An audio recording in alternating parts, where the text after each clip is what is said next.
పిఠాపురం ప్రజలకు ఎప్పుడు అందుబాటులో ఉండేలా చూసుకుంటున్నారు పవన్ కళ్యాణ్. నియోజకవర్గం కోసం ఆయన చేసే పనులు చూసి అదృష్టం చేసుకున్నారా బాబు అంటున్నారు పక్క నియోజకవర్గ ప్రజలు.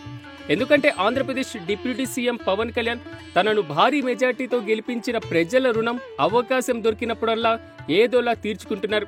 అయితే ఇప్పుడు మళ్లీ పిఠాపురం నియోజకవర్గం వార్తల్లో నిలుస్తుంది. సాధారణంగా వరలక్ష్మి వ్రతాలు ఇళ్లలోనూ లేదా ఏదైనా పుణ్యక్షేత్రాల్లోనూ జరుగుతుంటాయి.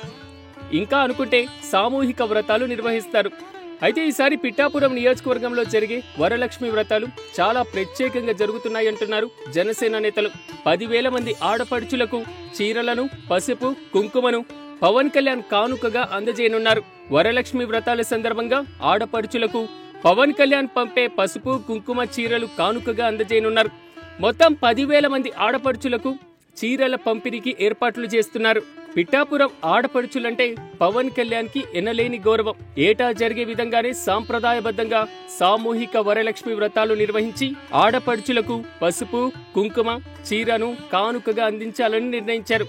పవన్ కళ్యాణ్ సూచన మేరకు ఒక్కో బ్యాచ్నకు ఒక్కో అమ్మవారి పేరున అంబిక, భ్రమరాంబ, చాముండి, దుర్గా, ఈశ్వరి అనేటువంటి నామకరణం చేసి ఎక్కడా ఎవ్వరికీ ఇబ్బంది కలగకుండా ఒక ఆర్డర్ ప్రకారం నిర్వహిస్తున్నారు.